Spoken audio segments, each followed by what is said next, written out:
finally saw this movie. I know that it has been out for more than a month now. By the time I post this video, it might be like 2 months that the movie's been out. Everyone online has been talking the crap about it on YouTube probably, but I had to see this movie and I really want to talk about it because it was just amazing. The movie I'm talking about is the first movie in the Demon Slayer Infinity Castle arc, and it did not disappoint in amazement. Like, I went to go see the movie at 11 this morning, and I went to this well, it's not abandoned, but it's a really dead theater that's probably closest to my house that had a movie theater that was showing the movie. And it did not disappoint, guys. I loved it so much. The movie itself, it covers volumes 16, 17, and 18 of Demon Slayer. And the series itself goes to 23. So I can definitely see these movies covering these books perfectly, which this movie did.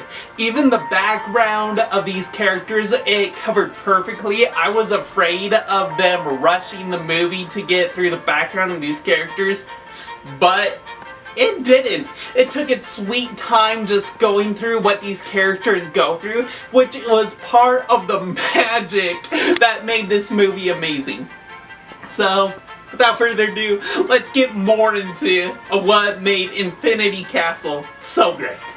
The movie starts off basically where the Hashira training ended, where all the Hashira are falling inside of the Infinity Castle, and Muzan Kibutsuji says that they're all going to die, that they're all going to hell, and Tanjiro Kamado says that only Muzan Kibutsuji is the one that's gonna die and be going to hell, and then like it cuts to them all falling through the castle, and then you got some of the great Hashira who are like just like not panicked at all as they're falling, and then you got others that are just freaking out.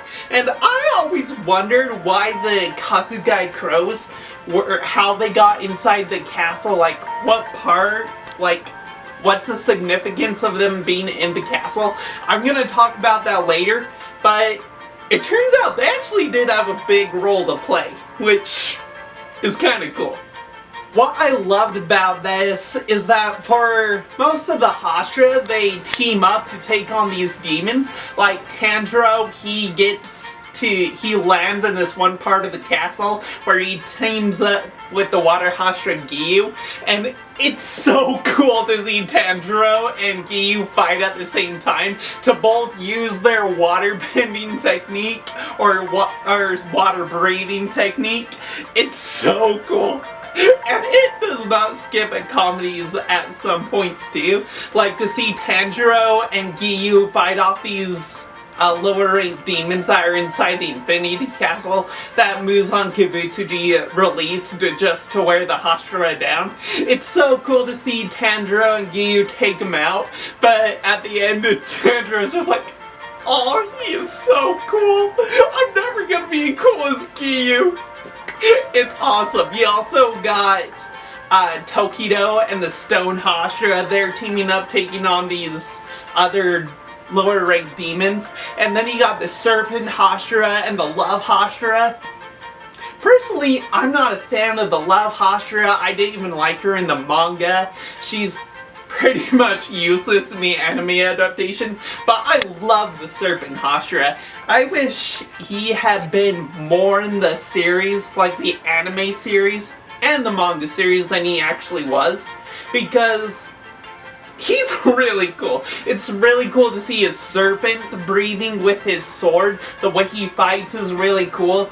I really wish we got more screen time with him, but anyway, it's with him. We got these Hashira teamed up, fighting all these lower ranked demons, trying to get to Muzan Kibutsuji. It's really cool. The Shinobu is probably my favorite female Hashira from the series. She's just her personality, something about personality is great in the anime. Her personality is great in the manga. And I really wish that they had done more with her, but with the anime they couldn't, because she doesn't really have a big part in the manga either until the very end, where she fights Doma, the upper two for Muzan Kibutsuji, which they did an amazing job in this fight. The animation to it is so cool. I really wish they had gone in more into detail with this fight. It's just like, they do a really good job with the fight with Shinobu using her insect breathing against Doma, and Doma using his fan power. Like, he uses these bladed fans as his weapons, and his blood demon art, he can like create these icicle crystals. He like poisons the air with his blood demon art.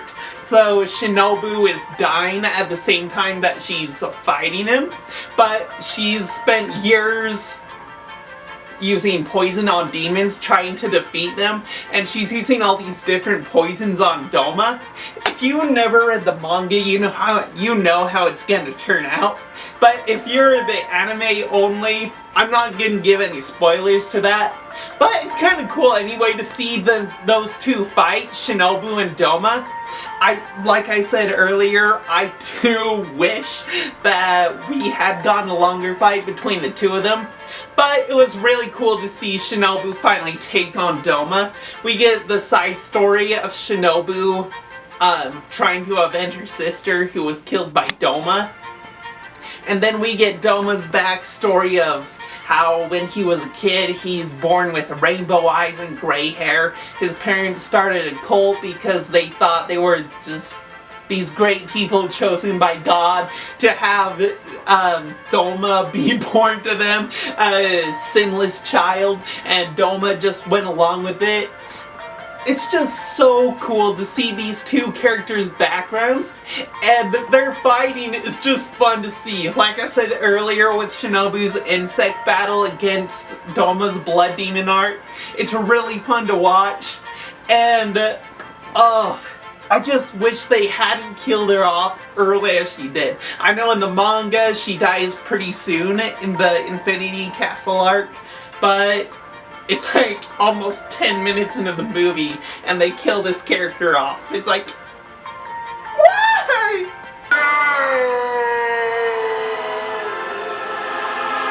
So, just the way Shinobu dies in this, it's really interesting. Like, we see just these demons eat people, but the way Doma kills her, it's very dark, but very interesting. Anyway, the way that after she dies, like, her apprentice Kanao shows up, and she sees Shinobu being killed by Doma, and she takes it upon herself to take on Doma again. So the next movie we're gonna be getting a Doma versus Kanao, which will be really cool.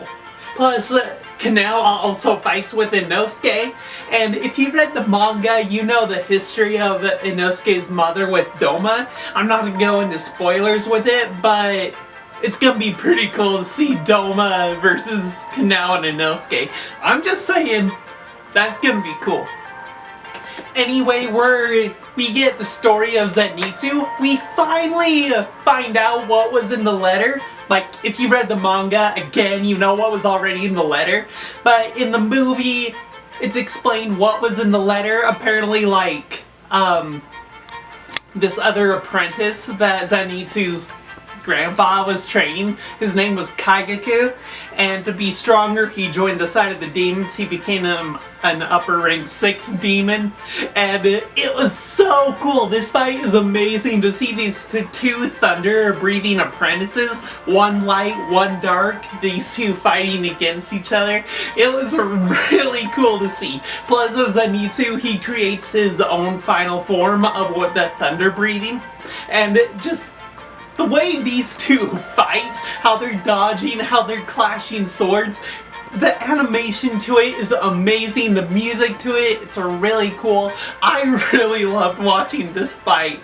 Plus, it's what's really cool is that Zenitzu, he's like on the brink of death, and this one point he's like in this paradise purgatory area, and he actually sees his grandpa, and he's just like, "Grandpa, I'm so sorry I failed you.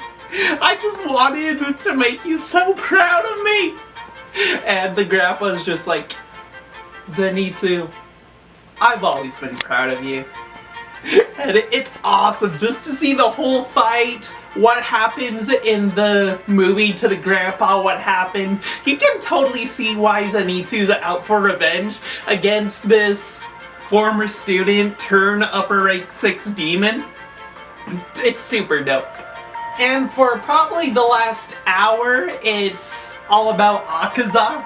It's Tanjiro and Giyu versus Akaza, which is really cool. I mean, the fight with Giyu and Akaza is just amazing. Like, you get this part where Giyu's running on the roofs of the different roofs inside the Infinity Castle while Akaza's running on the ground, and Akaza's just like taunting him and trying to do small talk, and Giyu's just like, "Don't tempt me, I don't like talking."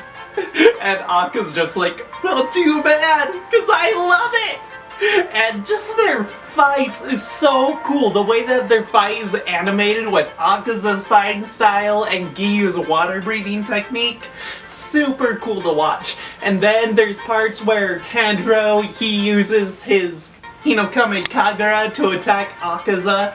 It's super dope. It's a super intense fight. The way that these two fight, and then once like one person is knocked out of the fight, the other Hashira comes in to take his place. Like if Tanjiro gets knocked out of the fight with Akaza, Giyu will show up to fight Akaza. It's amazing. So after about 45 minutes, we get the beheading of Akaza by Tanjiro. And then we hear Akaza's background, how he probably had the saddest background in the entire Demon Slayer stories from the upper rank demons. He was just a kid who cared about people, man. Like, he lived with his father was super sick, and once he heard Akaza had been arrested for the 7th time, he ended up hanging himself. And Akaza, he ends up like being taken in by this one just like martial arts trainer, and Akaza's given the task of taking care of the martial arts trainer's daughter who is super sick. And then years pass, and eventually these two are gonna get married. But if you know the story, it all ends super badly. There's deaths, and Akaza in revenge. This is the deepest part, like the darkest part, where Akaza, he goes to the like opponent sanctuary that is always against this other dojo where Akaza was living and training at, and we get the goriest fighting scenes, and like it shows the aftermath of what happens, how Akaza's like broken up all the other opponents. He's like broken their skulls open. The entire place is just covered in blood and broken bodies. It's very dark. And then Akaza, he eventually runs into Muzan, and Muzan, because of Akaza's strength, just turns him into a demon. And like, it's crazy because Akaza, near the end, like, he's hoping for some way to be forgiven. And it's nice because like he does see his father and his fiance and his old trainer, and they're like, despite of everything you've done, we still care for you. You're still our son, you're still our apprentice, you're still my fiance. It's really cool. So they all say welcome home, and Akaza, he just lets go of all his anger and accepts his fate, and he vanishes. And because of the fighting, with the strain of that, both Tanjiro and Giyu just pass out from exhaustion. So the movie ends with Doma and the number 1 and Muzan realizing Akaza's dead and them declaring that this isn't the end, they're gonna kill the Hashira. It's setting up extra fights with all the other Hashira and the 2 remaining upper rank demons. It's gonna be super cool. If you've never read the manga, I would definitely read the manga, even though the anime is super amazing. I gotta give the movie a 10 out of 10. Really good. So, this movie got a rated R rating. I wouldn't say it was rated R.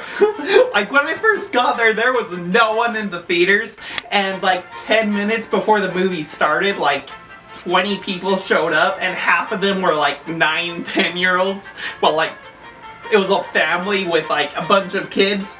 So, yeah. Even though it's R, it's just like blood, so it's not too bad. Like, a child could watch the movie. Also, would you have to watch all 4 seasons before watching this movie? I don't think so. I think it's a really easy story to follow. Like, if you gave me an hour just to summarize it, I could catch you up on everything, and then we would go see the movie, and you would know exactly what's going on. So, you don't have to be a super big Demon Slayer fan like me, but, well, I am a big giant Demon Slayer fan for sure. I mean, I have the whole manga series, but you can be a beginner in Demon Slayer and see this movie, and if someone tells you like the highlights of what happened in the past, you'll be completely caught up with this story. Super easy to follow. Alright, so I give this movie 10 out of 10, 6 out of 5 stars. It was so good. If you love anime and manga, definitely check out the Demon Slayer movie. It is about 3 hours, but if you have nothing to do, bunch of time to kill, definitely check this movie out, because you won't be disappointed. Anyway guys, that's what I got for you. That's what I thought of the Demon Slayer Infinity Castle. Such an amazing story to it, and a lot more amazing stuff to come. I believe the other 2 movies are coming out every 2 years, or like every other year. So like the next one will be in 2027, and the last one will be in 2029.